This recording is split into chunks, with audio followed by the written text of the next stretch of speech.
My daughter, Lily, played gleefully on the neighborhood playground. I sat on a nearby bench, watching her with a smile. Lily was clutching her beloved chocolate bar. Her small hands cradled the candy like it was a treasure beyond measure. As I soaked in the scene, a stranger caught my attention. A woman in her mid-30s, disheveled hair and wearing mismatched clothing, stumbled onto the playground. Her appearance was unconventional, but I thought little of it. People in our neighborhood often had unique quirks. However, what happened next was far from ordinary. The woman lurched towards Lily, her eyes fixed on the chocolate bar, and before I could react, she snatched it from my daughter's unsuspecting hands. Lily gasped, her eyes wide with disbelief, and I shot up from the bench, my heart pounding. "Hey, what are you doing?" The woman, her gaze vacant and unapologetic, handed the chocolate bar to a lanky boy who appeared to be about 8 years old, standing nearby. He seemed familiar, a neighbor perhaps, but his expression mirrored his mother's indifference. I approached the woman, my anger rising, and demanded, "Give that back to my daughter right now." "Oh, this. It's for my boy here. He needed it more than your kid." My blood boiled, and I exchanged a baffled look with Lily, who was on the verge of tears. "That's my daughter's chocolate bar. You can't just take it like that." "Well, it's too late now, isn't it?" The incident left us both shaken, but I decided to let it slide. I didn't want to make a scene in front of Lily, so I tried to explain to her that sometimes people made mistakes. We bought her another chocolate bar on the way home, and though she was still upset, her resilient spirit began to shine through again. While Lily was playing with her friends on the same playground, I struck up a conversation with another mother, Mrs. Anderson, who had witnessed the chocolate bar incident. We discussed the peculiar woman and her son, trying to make sense of it all. "I've seen that woman around before. She's always alone, and there are rumours that she's been struggling with alcoholism." That explains a lot. It's still no excuse for what she did, though. "And her son, Jamie, he's such a quiet boy, never causes any trouble. It's strange that he'd be involved in this." I agreed, wondering about the boy's involvement. I hadn't seen much of him before, but now I made a mental note to keep an eye out for him.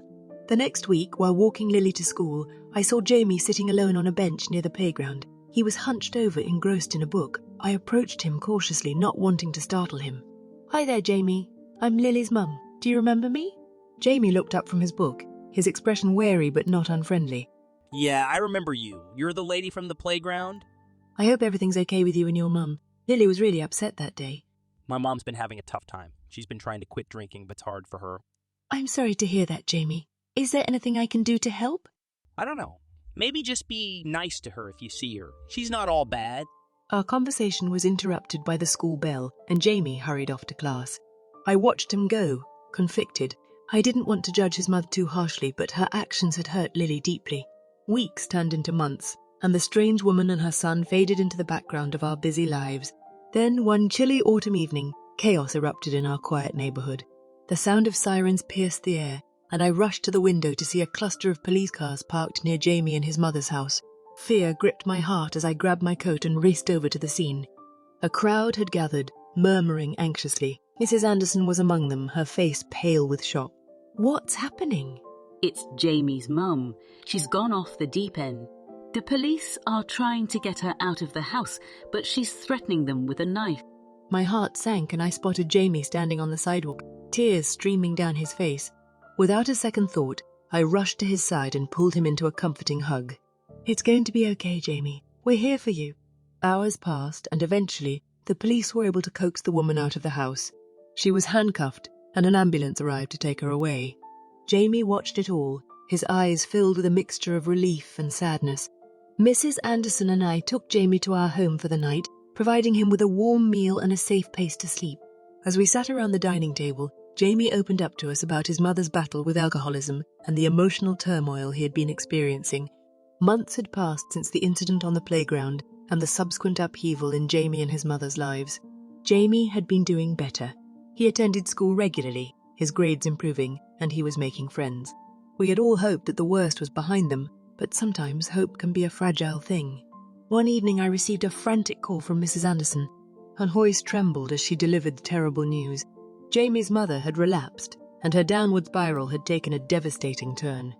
I rushed over to their house, my heart heavy with dread. The police were already there, their stern faces etched with concern. Jamie stood on the front porch, tears freezing on his cheeks. "What happened?" The officer shook his head. We received a report of disturbance.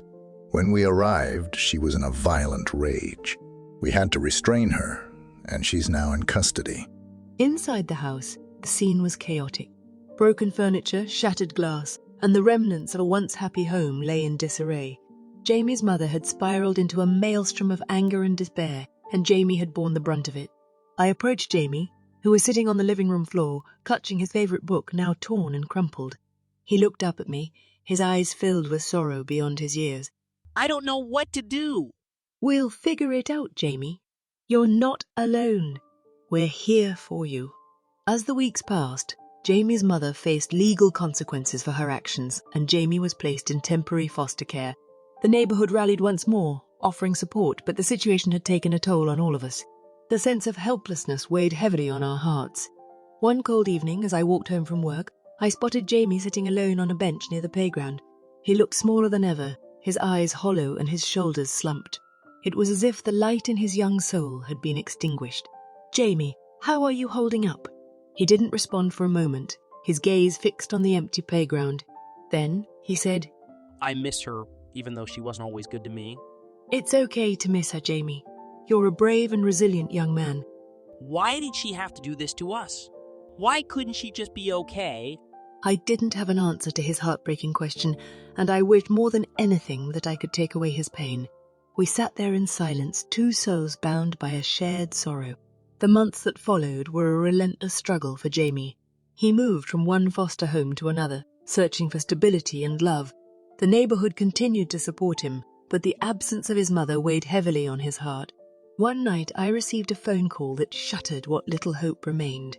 It was Mrs. Anderson, her voice trembling. Jamie's gone missing. He ran away from his latest foster home. We've been searching for hours, but there's no sign of him. Hours turned into agonizing days, and hope waned with each passing moment. The police were involved, and the entire neighbourhood came together, determined to find Jamie and bring him back to safety. Then, a breakthrough came in the form of a tip from a local shopkeeper.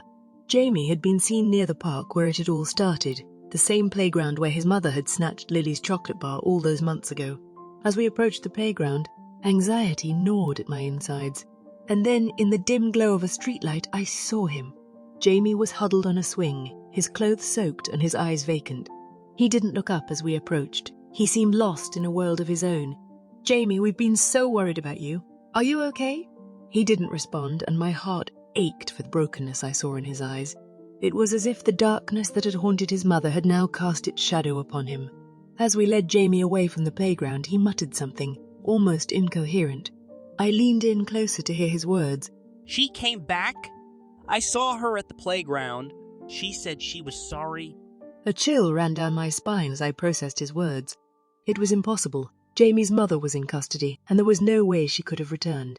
Or was there something more sinister at play? We rushed back to Jamie's latest foster home, only to find it empty and in disarray. The truth hit us like a sledgehammer. Jamie's mother had escaped custody and lured her son back to the place where it had all begun, the playground. As we called the police, dread settled in the pit of my stomach. We had entered a nightmare from which there might be no escape. The woman who had snatched a chocolate bar from my daughter's hands had now dragged Jamie into a descent into darkness, and there was no telling where this dark path would lead.